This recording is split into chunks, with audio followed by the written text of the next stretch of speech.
Bezrat Hashem, on a quelques jours de Tisha B'Av. Alors c'est le moment de réfléchir un petit peu. Un jour, le Chafetz Chaim, il a lancé un défi à un de ses talmidim. Il lui a dit, je te lance un défi. Le talmid dit, Vadaï. Il lui a dit, tu tournes dans la ville et tu vas chez les pauvres, tous les pauvres de la ville. Il y avait beaucoup de pauvres à l'époque. Et je te défie de me trouver un pauvre qui n'a pas de chaise chez lui. Alors le talmid, il est parti dans la ville, il a cherché les pauvres, les animes, etc. En même temps, il a vu combien c'était le matzav de la ville, il était difficile. Et il a été mitoraire sur mitzvah de tzedaka. Combien on a une mitzvah de tourner, de chercher les pauvres pour les aider. On le fait pas. Alors, il s'est dit, oulala, c'est déjà un grand moussard. Sûrement que c'est ça que le Chafetz Chaim voulait me dire, d'être mitoraire sur le matzav des pauvres, de pouvoir les aider mieux. Et il a cherché, il a trouvé qu'aucun pauvre n'a pas une chaise. Tous les pauvres de la ville ont une chaise. Alors, il a dit, j'ai perdu le défi. Bon, j'ai pris beaucoup de moussards, mais j'ai perdu le défi. Et il savait pas que le plus grand moussard restait à venir. Il est rentré dans le Chafetz Chaim, il dit, voilà, j'ai cherché dans toute la ville, tous les pauvres de la ville ont une chaise.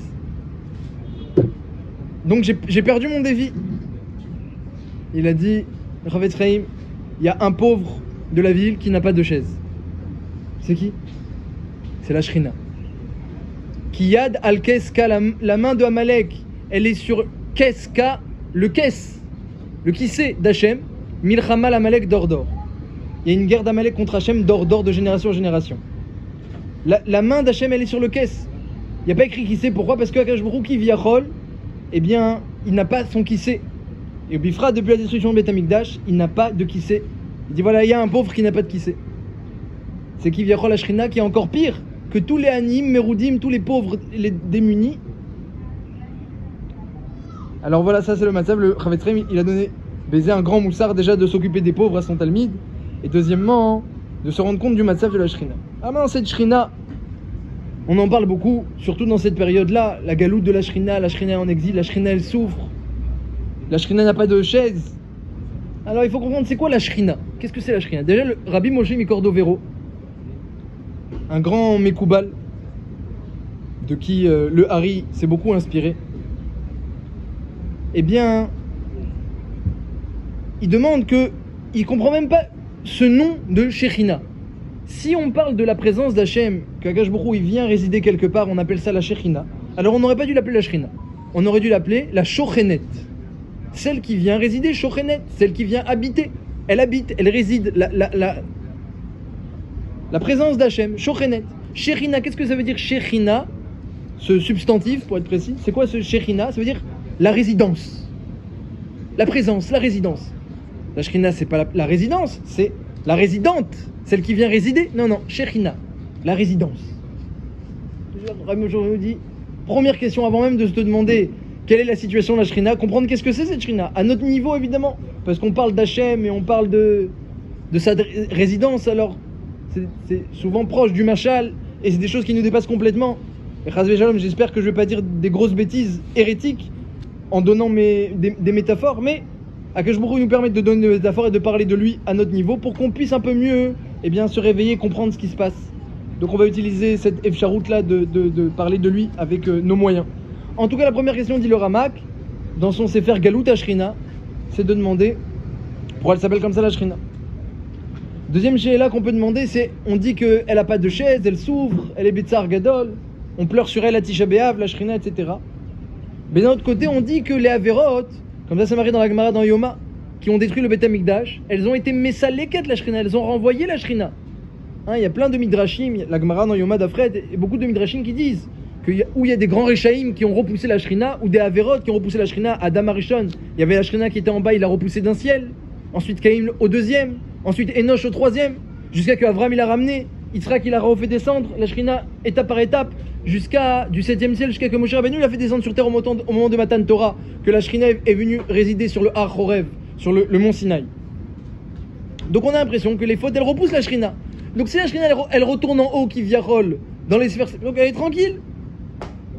Alors elle n'est pas du tout sans chaise, en souffrance, et c'est la seule qui n'a pas de chaise dans la ville, comme va dire Chafetz Chaim. Il y a une certaine contradiction. Mais cette contradiction, on la retrouve même dans Aleinu les Shabéar. Dans Aleinu Shabéar, on dit Ushrinat Uzo Begove Meromim. On vient de le dire.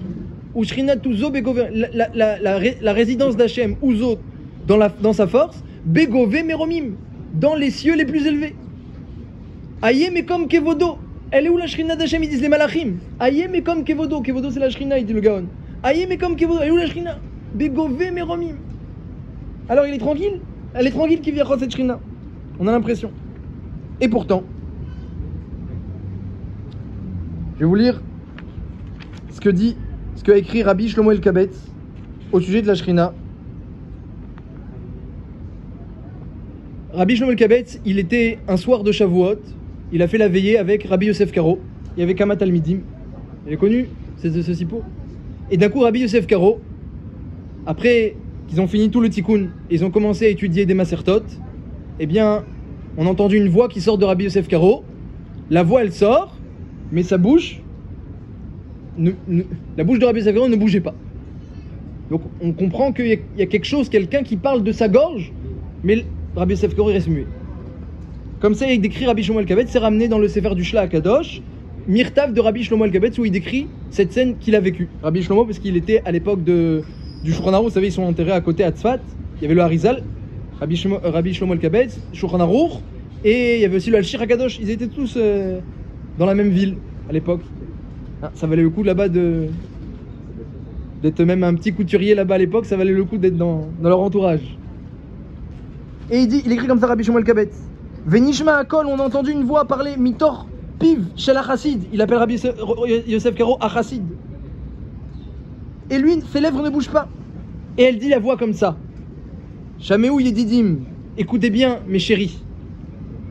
Ameadrim min Ameadrim, ceux qui embellissent l'embellissement. Yedida Yaouvai, mes chéris, mes aimés, Shalom Lachem, qu'il y ait la paix sur vous.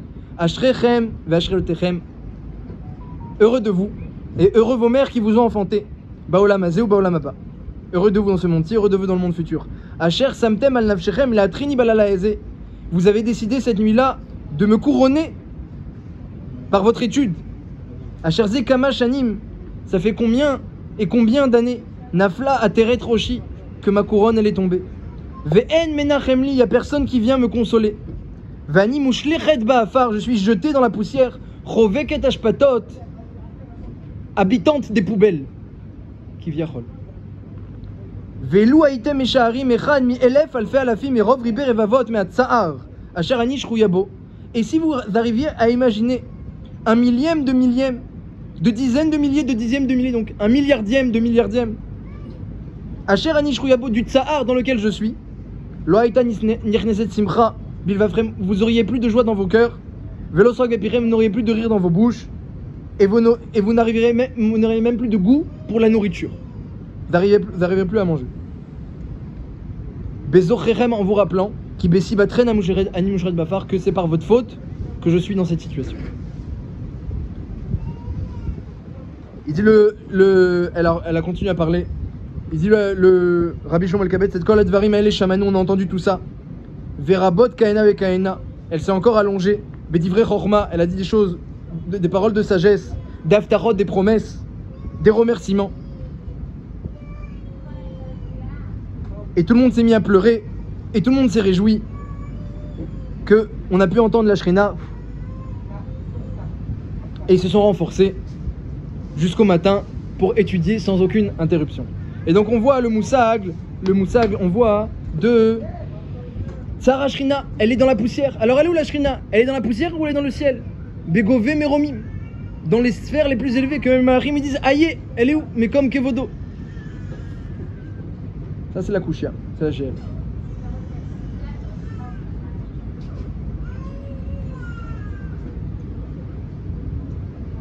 Une petite histoire aussi intéressante, elle est toujours jolie cette histoire à raconter. C'est marqué dans le Sefer du Rama Torah Taola, le Rama, commentaire du Shulchan Aruch. Il ramène la fameuse histoire que, eh bien, au moment de la destruction du Beth Amikdash, Yirmia, à l'époque où les Bnei Israël ont été exilés à Bavel, Yirmia, il était à Yerushalayim. Il a une protection d'Hachem Meyuchedet. Akash Baruch Hu, il a dit à Nebuchadnezzar, à Nebuzaradan, de ne pas toucher Hermia. Donc il est resté à Yerushalayim. Et il était sur l'endroit du Beth Amikdash. Et il pleurait sur la Srefa, Asher Saraf Hashem. Et raconte le Rama, dans son Sefer Torah Taola, qu'il y a le célèbre philosophe Platon, qui est allé voir la Chorban Beth Amikdash et qui a trouvé Yermia en train de pleurer. Il lui a dit: c'est toi le fameux prophète, c'est toi celui qu'on dit tellement de louanges sur lui, et voilà que tu agis de façon incompréhensible. D'une part, tu pleures sur le passé. Maïdé ava, ce qui est passé est passé. Il lui a dit: c'est passé. Et en plus, tu pleures sur des bois et des pierres. Est-ce qu'on pleure sur des bois et des pierres? Comme ça, il a lancé Platon à Hermia. Alors Hermia, il lui a dit: tu es un grand philosophe, hein, Platon, mamache, même le Rambam, il fait des jvachim sur Platon. Tu es un grand philosophe, tu as sûrement des tsarichiyun, tu as sûrement des questions irrésolues, des questions existentielles, métaphysiques, irrésolues. Pose-moi tes questions. Il a posé toutes ses questions, il a tout répondu sur un pied. Évidemment, bénévoie, il avait Hermia la névoie, il a répondu à Platon toutes ses questions.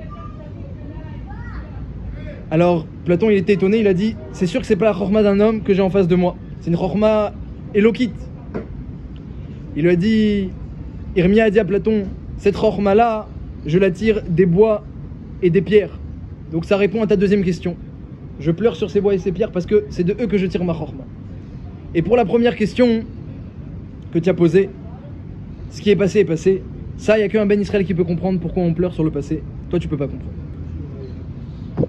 Comme ça, on raconte sur Hermia. On va essayer de comprendre un petit peu, eh bien, le comportement de Hermia. Pourquoi il pleure? Pourquoi nous aussi on pleure? Pourquoi il pleure sur le passé? Pourquoi on est mitkonen? Pourquoi on fait des lamentations? Et ces bois et ces pierres, qu'est-ce qu'ils ont, ces bois et ces pierres? Qui c'est qui ne va pas au kotel? Quelle joie il y a eu quand on a retrouvé le kotel à Maravi? Quelle importance de ces bois et ces pierres? Alors, Rabbi Moshe Mikordovero, il dit: la Shrina, elle s'appelle pas la Shochenet, celle qui habite. Elle s'appelle pas celle qui réside, Shochenet. Elle s'appelle Shechina, la résidence, la présence, la résidence.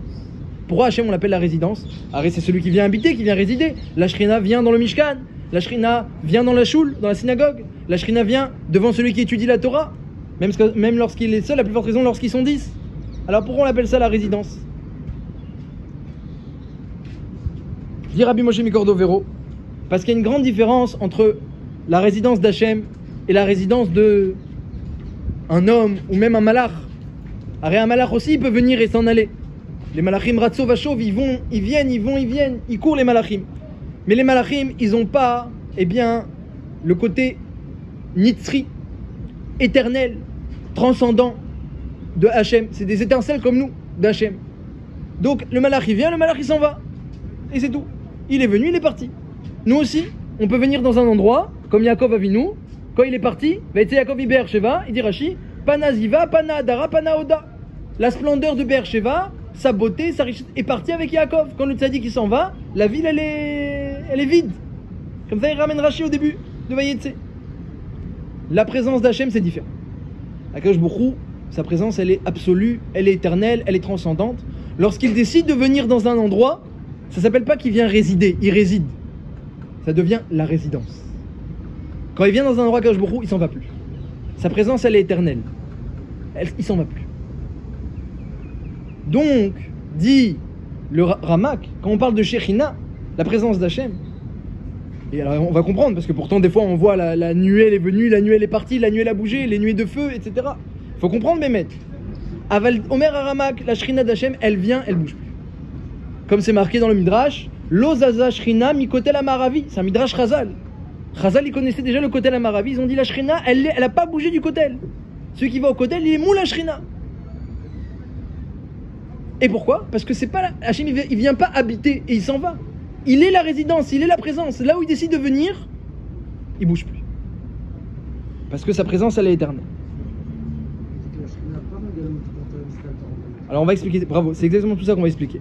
On voit des fois des mouvements de Shrina et on voit maintenant une nouvelle notion que Akadosh Baruch Hu, sa Shrina, elle bouge pas. Ou Akadosh Baruch Hu, il a décidé de mettre sa Shrina, c'est marqué dans le Midrash, c'est marqué.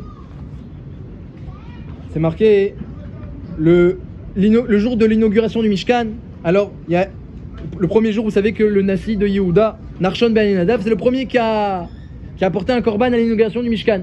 Lorsqu'Hachem a fait venir sa Shrina dans le Mishkan, il écrit Bayom Harishon, le premier jour.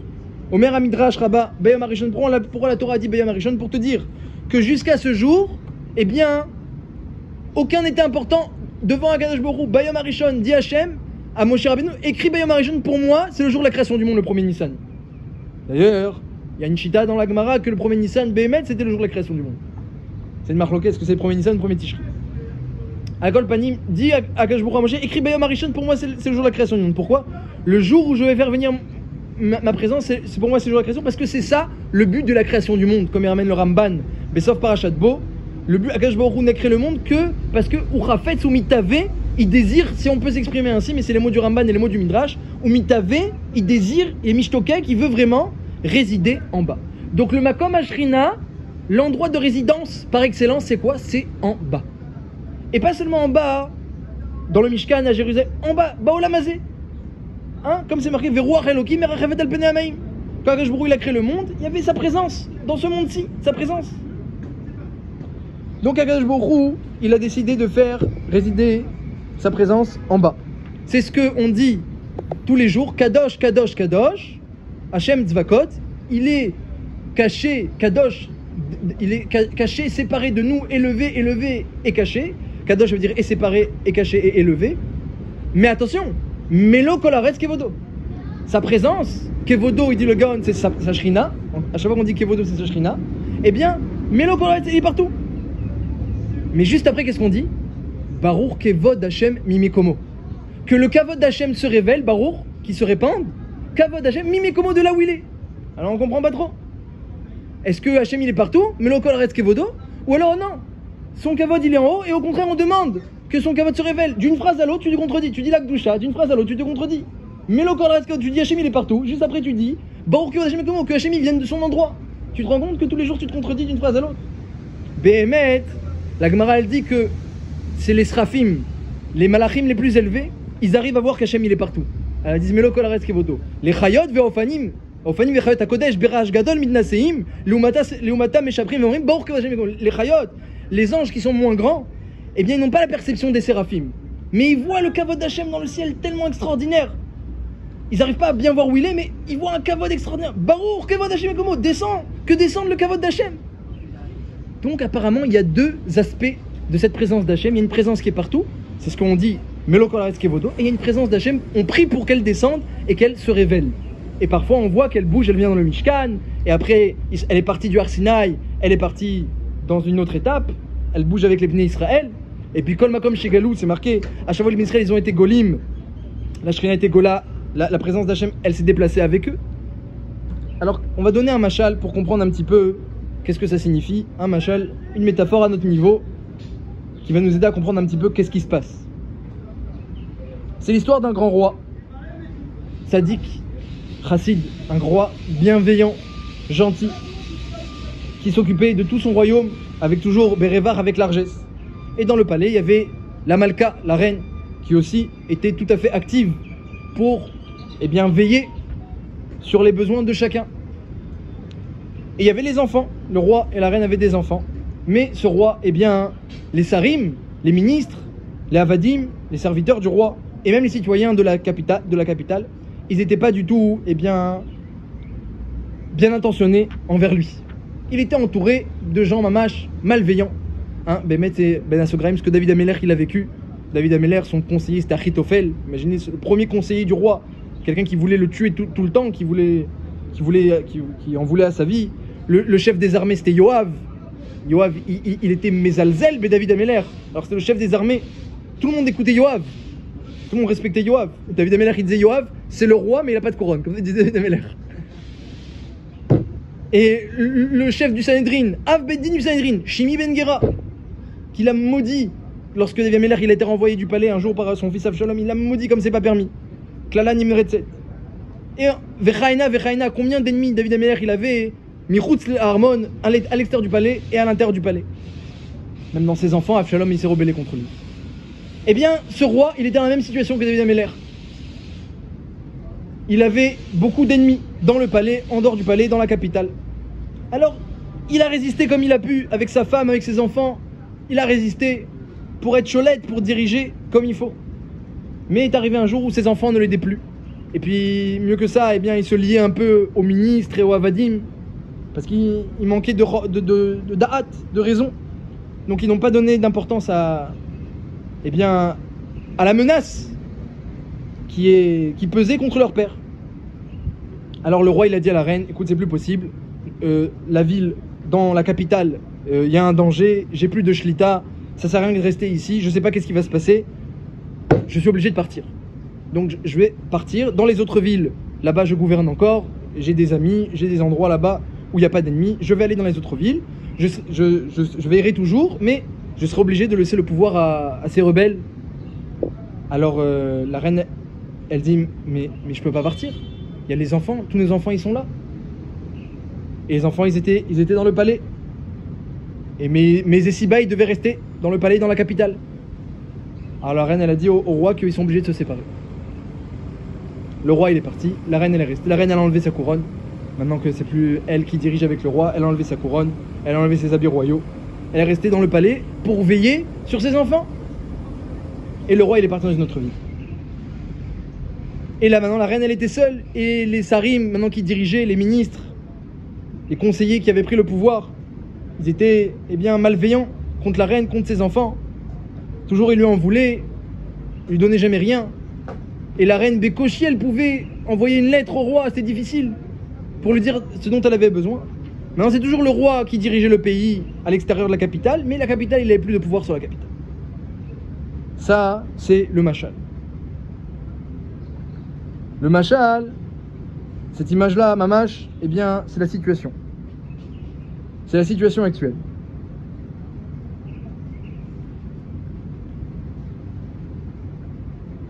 Akadosh Baruch Hu, sa capitale, sa ville essentielle, c'est ce monde-ci. C'est ce monde où il a décidé de régner, de résider, encore plus qu'aucune autre ville. C'est l'endroit de son règne. C'est l'endroit où son règne il doit être révélé, le palais, la royauté, tout ça c'est dans ce monde-ci. Dans les autres mondes, il a beaucoup d'amis là-bas qui viachol, Famalia Shelmala, la famille d'en haut. Mais c'est pas là où il veut résider dans ce monde-ci. Mais il y a les ennemis, le Yetzer Hara, le mal, les Ta'avot, toutes les choses qui... c'est marqué le Samer même. Eva Hachit, il y a marqué, je vais mettre une haine entre le serpent et la femme. C'est marqué dans la Torah, qu'Hachem il a mis une haine entre le serpent et la femme. Le Zohar il dit, la femme c'est la Shrina. La femme c'est la Shrina. La haine entre le serpent et la femme, c'est en fait la haine entre les conseillers du roi et la reine. La reine elle est restée en bas. Les conseillers ils la détestent. Toujours ils lui cherchent des noises. Cette reine-là, c'est la Shrina. Et le roi aussi s'appelle la Shrina. De façon générale, dit le Gaon de Vilna, à chaque fois qu'on parle de Malchut, de la royauté d'Hachem, on parle de Shrina. Donc il y a deux aspects dans la Shrina. Il y a le roi et il y a la reine. Le roi, il est parti, parce qu'on ne le respectait plus, parce que c'était plus possible pour lui, parce que ça devenait dangereux. Il est parti. Mais la reine, elle a dit, je peux pas partir, il y a mes enfants. Les enfants, c'est les Bnei Israël. On est en bas, dans ce monde-ci, on est coincé ici. La reine, elle dit, je reste. Et maintenant, la reine, la Shrina, elle reste seule pour s'occuper de nous. Mais... elle a plus de couronne, elle a plus ses vêtements royaux, elle a plus l'amour de son mari. Imaginez une femme sans l'amour de son mari, la reine sans l'amour du roi, et le kavod que le roi donnait à la reine, l'importance, le kavod, le pouvoir, tous ses besoins. Elle a plus rien, la Shrina. Mais elle fait Messirut Nefesh, elle fait abnégation pour s'occuper de ses enfants. Et dit le Zohar, lorsque des fois les ministres, ils veulent frapper les enfants, parce qu'ils sont énervés contre eux, mais les Essiba, ils se sont pas bien comportés. Le ministre, ils viennent pour frapper les enfants. Vient la reine, elle se met devant eux. Elle prend les coups à leur place. Pareil, la Shrina, non seulement elle a pas ses besoins, non seulement elle est loin de son mari, du roi, mais la Shrina, elle vient devant nous, et quand Midat Hadin, ou l'ange du mal, il veut nous punir, elle vient, elle se met en écran, et elle prend à notre place. Et nous, on le voit même pas. Et si vous pouviez ressentir un millième de millième, ou un dizaine de milliers du tsar que je ressens, dit la Shrina, dans la bouche de Rabbi Yosef Karo, vous pourrez plus rigoler, vous pourrez plus manger, vous pourrez plus rien faire. Du tsar. Et tout ça, elle prend pourquoi? Par vos fautes, elle dit. Pour vous. Et pourquoi? Mais pourquoi elle est restée? Elle est restée pour vous. Pour vous permettre de vous maintenir, elle est restée en bas, loin de son mari. Et c'est ça, il y a une grande contradiction. On dit elle ou la Shrina, elle ou la Shrina, il n'y a pas de contradiction. Il y a un aspect de la Shrina, celle qui reste avec nous pour nous protéger, celle qui reste avec nous pour nous donner tout ce qu'on a besoin. Ça, c'est la Shrina qui vient rôle d'Iltata, qui est avec nous, qui est en bas. Et il y a le roi, il y a la reine et il y a le roi. Et le roi, il est monté, il est reparti en haut. Ou Shrina Tuzo, Bega, Meromim, il est reparti dans ses pays, le roi. Mais elle est en mal, la Shrina. Même, il lui manque l'amour de son mari, c'est marqué. Comme on dit dans Yedid Nefesh, Rolata Avanafshi. Mon âme est malade d'amour pour toi. Anna Kelna Refanala, on dit dans Yedid Nefesh. Be'arotla Noav Zifra, Atitrazek Vetitrape, Vaitala Simchatolam. J'ai vu dans les Mefarshim, ils disent que ça parle de la Shrina. La Shrina, elle est malade parce qu'il lui manque l'amour de son mari. Il est où le kavod, l'importance, l'amour que le roi il me donnait? Elle est malade, elle en est malade. Alors on dit dans Yedid Nefesh, Hachem, montre cet amour-là. Anna, on dit à Hachem, Be'arotla Noav Zifra, montre cet amour-là, redonne-lui. Mais le roi il est loin, mais on dit à Hachem, redonne-lui. Montre-lui, envoie-lui. Astitrazek, elle va guérir, Vetitraper, elle va se renforcer, elle va guérir. Vaitala Simchatolam, elle sera heureuse pour l'éternité. J'ai vu aussi dans les Mefarshim de l'Echadodi Likrat Kala que Rabbi Shlomo Ben il écrit tout ça sur la Shrina, et pas pour rien, c'est pas pour rien qu'il écrit l'Echadodi Likrat Kala. Que l'Echadodi, ça veut dire, on dit à Hachem de venir à la rencontre du Shabbat. Alors dans les Mefarshim, ils disent que Rabbi Shlomo Ben il est mitkaven al pisod, l'Echadodi Likrat Kala, qu'on prie à Hachem, Likrat Kala va vers la Shrina. Parce que le seul jour où ils peuvent se voir à la Shrina, le roi et la reine, c'est Shabbat. Shabbat, alors, eh bien, il y a une annulation de tout le mal, les ministres se taisent, les mauvais conseillers, ils n'ont pas le droit de parler, et la Shrina, elle se retrouve Kivyachol avec Hachem. Les Chadodi, les Kratkala, on dit à Hachem, va vite vers la Shrina, va vers la Kala, elle t'attend. Pénécha Ben Kala, on prend Shabbat sur nous. Alors va vite vers la Shrina, voilà, on prend Shabbat. Il y a un passou qui dit, Bechol Tsaratam Lotsar. À chaque fois qu'un juif il souffre, Lotsar. Alors, Lotsar. Comment on écrit Lotsar? Dans la Torah, c'est marqué Lamed Aleph. À chaque fois qu'un juif il souffre, Lotsar, Hachem ne souffre pas. Après, c'est marqué Be'avato ou Fremlato ou Gelam, mais Hachem il le libère quand même. Mais ça, c'est le ktiv. Mais le cri, ça veut dire ce qu'on lit, c'est Lamed Vav. Lamed Aleph, Lamed Vav, il y a beaucoup de communautés où ça se lit pas pareil. Ou c'est Lo, ou c'est Loï. Chez les Ashkenazim ou chez les Chassidim, ça peut changer.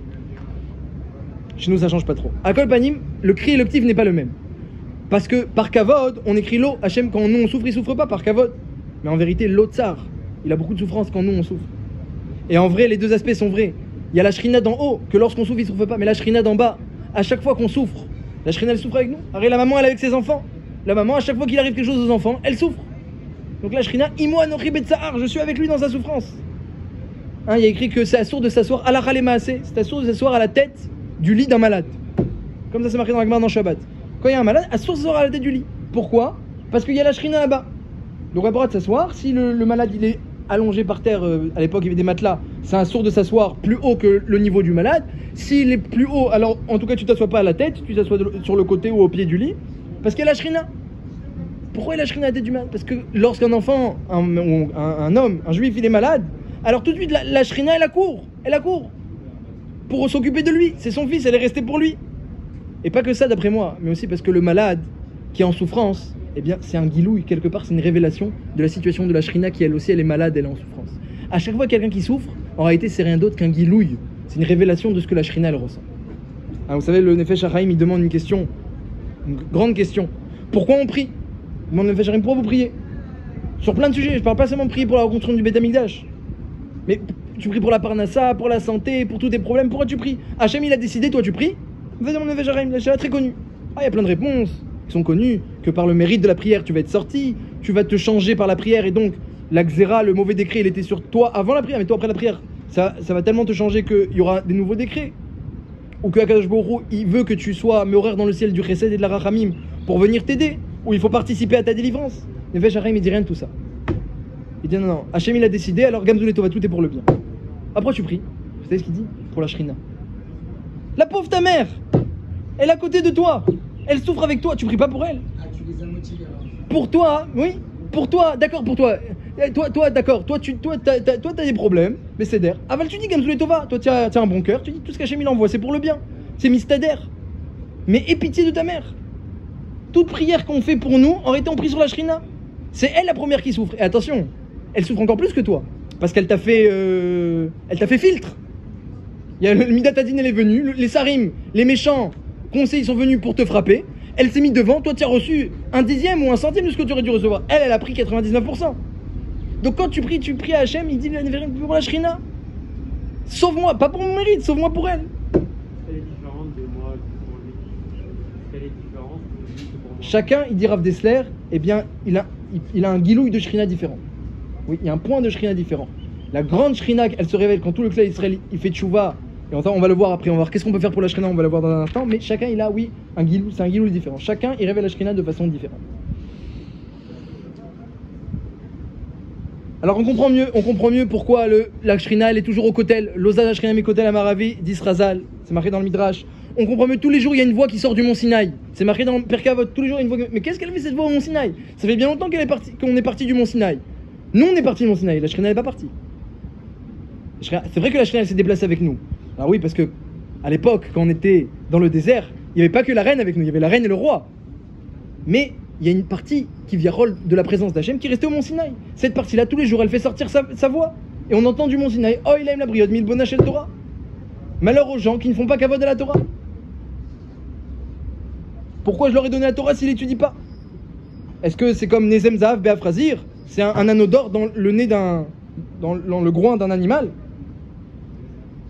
C'est pour ça qu'on comprend dans la Gemara qu'il y avait plein de rabbanim qui rentraient des fois dans des ruines de Jérusalem, ils entendaient des voix gémissantes. Oh, il a banni. Malheur aux enfants qui sont partis, qui se sont éloignés de leur père. Malheur au père qui a été gaulé, qui est parti du palais. Comment ils entendent ces voix dans les Chorova d'Yerushalayim? Parce que c'est l'endroit de la Shrina. Donc tous ces endroits Kedoshim, la Shrina elle est toujours. Et dans le monde entier, Melo Kolaretz Kevodo, la Shrina elle est. Et les Malachim, certains, les Séraphim, ils peuvent le voir, Melo Kolaretz Kevodo. Mais nous on le voit pas.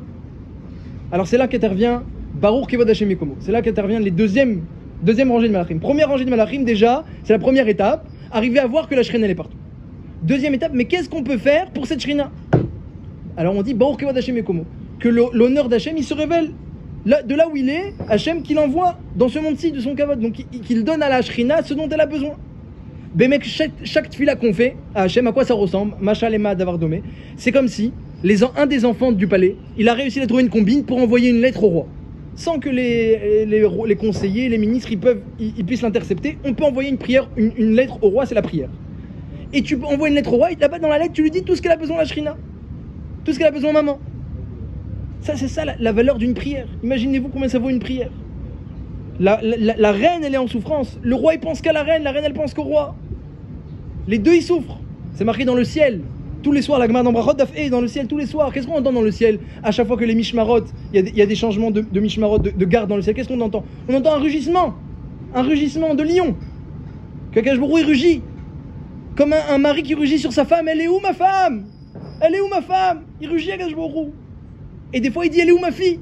Et des fois il dit elle est où ma mère? Parce qu'une femme, cette Shrina elle a porté beaucoup, qui viachol, Akash Borou. Donc on entend des rugissements dans le ciel. Et elle aussi évidemment, elle aussi en bas, qui viachol. Et c'est ça qu'on dit, les Shem Yichud Kuchaberu Shrinte. Quand on fait une prière, on dit juste avant, les Shem Yichud, en l'honneur de la réunification, Yichud, Kuchaberu Hashem ou Shrinte sa Shrina. On comprend bien ce que ça veut dire. Be Yudke be Vavke, Yudke avec Vavke. On comprend bien ce que ça veut dire. Parce que qui viachol à un certain niveau, il y a une séparation entre le roi et la reine. Et donc on prie au roi, on envoie une lettre au roi, qui vient aider la reine. Et toute prière qu'on fait pour nous, quand vous priez pour vous savez pas, vous priez pour la Shrina, vous savez pas. Donc ça vaut beaucoup. À plus forte raison, quelqu'un qui a la kavana. Mais même s'il n'a pas la kavana, c'est ça qu'il est en train de faire. Et c'est ça toute la notion de Kaddish. Id Gadal Vet Kadash Shemé Rabba. Est-ce que vous avez déjà demandé? Shemé Rabba, si le nom d'Hachem il est grand, Id Gadal, pourquoi il faut le dire qu'il grandisse? Barechou et Hachem Amevorar. Baruch Hachem Vorar Lomed. Bénissons, ou bénissez, ou béni. Baruch Hachem Amevorar, le nom d'Hachem béni. Attends, si le nom d'Hachem il est béni, pourquoi tu le bénis? Très simple. Shemé Rabba, le nom d'Hachem il est grand. Baruch Hachem il est béni. Mais en bas, il y a une grande khatitsa, il y a une grande séparation. Alors on dit Baruch, Hachem qui est béni, eh bien qu'il envoie sa bénédiction en bas. Id Gadal, que ce soit grandi en bas chez Meraba, le nom d'Hachem en haut. Le nom d'Hachem qui est grand en haut, parce que là-bas Hachem il est grand dans ces villes où il s'est retranché. Eh bien qu'il grandisse en bas. Et ça c'est le matzav. Ça c'est le matzav. Et c'est pour ça, tous ceux qui s'endeuillent sur Jérusalem, c'est marqué C'est marqué qu'il mérite de voir Zoré Veroé Simchata. Il voit immédiatement Zoré Veroé. Ceux qui sont sur Jérusalem, ils voient sa Simcha. Comment c'est possible? Tu t'endeuilles et tu vois, au moment du deuil, tu vois la Simcha. Parce que oui, parce que quelqu'un qui arrive à comprendre la situation, qui vient rôle comment Hachem il se mouille pour nous, comment la Shrinel se mouille pour nous, la situation, et il voit qu'il peut l'aider, il peut faire quelque chose. Idgadal, on peut faire quelque chose, chaque prière, chaque kaddish, chaque mitzvah aussi, les Shem Yichud, chaque mitzvah elle apporte eh bien, un rapprochement qui vient rôle entre le roi et la reine. On permet à la reine de recevoir des flux du roi, de sa grandeur, de sa bonté, de son amour, de son affection. Et même si on n'a pas réussi à bien prier, mais au moins on s'est rendu compte, au moins la pauvre la mère elle est à côté de son fils, elle est à côté pour voir est-ce qu'il va bien, est-ce qu'il va pas bien, et attendez, pas n'importe quel fils. Imaginez un fils rachat Meroucha, un mécréant, qui est Chayav Mita, qui a fait des avérotes graves, il arrive maintenant pour se faire tuer au Beddin Agadol. La Gemara elle dit dans Sanhedrin, c'est une Mishnah. Rabbi Meir Omer, qu'est-ce qu'on entend quand on lui fait la peine de mort à ce rachat-là, au Sanhedrin? Qu'est-ce qu'on entend? On entend une voix, il dit Rabbi Meir. Shrina Meyalelet, la Shrina elle pleure. Mon fils! Donc la Shrina elle est partout avec n'importe quel juif. Même celui qui est Chayav Mita Bidé Adam. Achiramour, la Shrina là-bas, et quand on le tue, aïe! J'ai mal à la tête, elle dit la mère. J'ai mal au bras. Klani Miroshi, Klani Mizroi. Comme ça dit Rabbi Meir. Ça c'est le matzav. Combien il ne faut pas mépriser un juif, n'importe lequel. Parce que la Shrina est avec lui. Et pas seulement quand il est tahor, la Shrina elle vient résider dans la Touma. Comme c'est marqué Fourash, Betor Tumotam, Shochenitam, Betor Tumotam, je réside avec eux même lorsqu'ils sont dans l'impureté. Et pour cause, la Shrina, c'est pas celle qui vient résider, c'est la résidence. Une fois qu'Hachem il a décidé de créer ce monde-ci et de résider en bas, il bouge plus. Ça c'est la reine. La reine elle bouge pas. Le Chavetz Chaim. La résidence et le roi. J'ai compris le machin, le roi reine. On a l'impression qu'il y a deux divinités. C'est ça que j'ai dit, faire attention.